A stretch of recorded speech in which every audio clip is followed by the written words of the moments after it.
Dear students, in this video, we're going to study about how to write a bio data, your resume.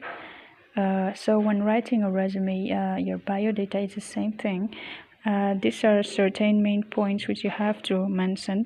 So first of all, in the next page, in the middle of the top of the page, you write bio data, and below that you make 3 divisions, 1, 2, and 3.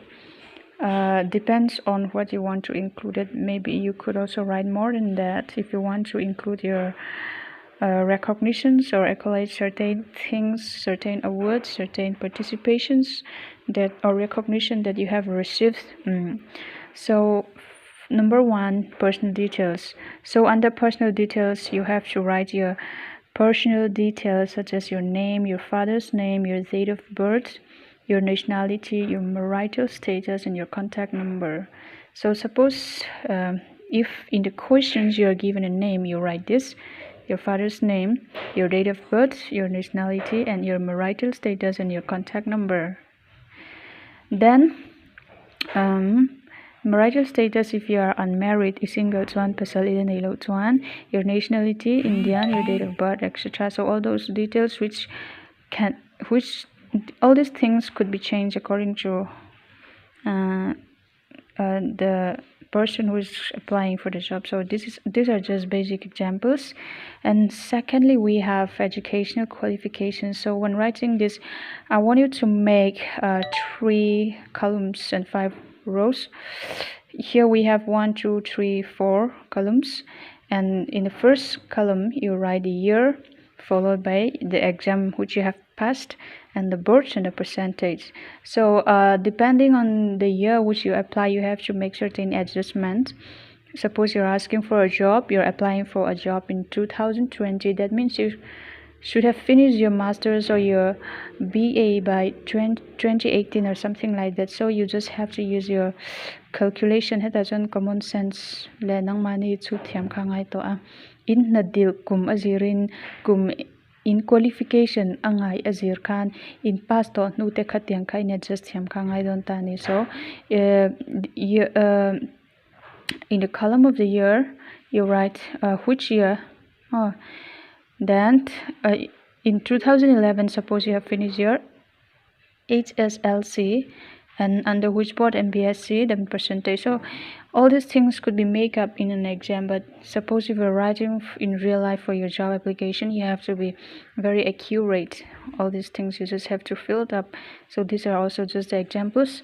Suppose in 2018 you finished your MA from MZU and you scored 6.09%, and so in the same year, suppose you have any other extra certificate. Suppose you have a CCC, that is in computer, you have CCC and you came out in grade B, so you from NILIT. So all these things you could also include. Then in number 3, lastly, you have to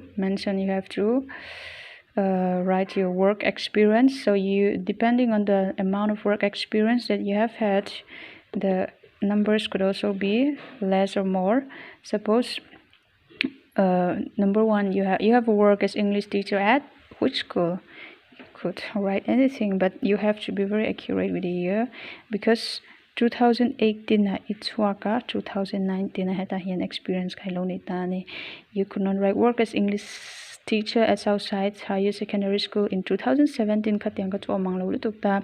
So as we have said here for examples ya dan to format kanita. Then number 2, you have work as grammar instructor at MOC ha. Hey chu, you have also mentioned in your job application. So katiang ka chu ngi na ngai ta. So these are just the basic structure, the basic format of how to write a bio data. So heng zong zong hi taka chuan thil dang zia bel ngai te pokha in lo la du theta. Depends on your experience, depends on what recognitions you have received kateng zong pakhani theta. Try to go more into details, even maybe write different biodata resume, but these are just the basic guides. It will be always more or less the same in any job application.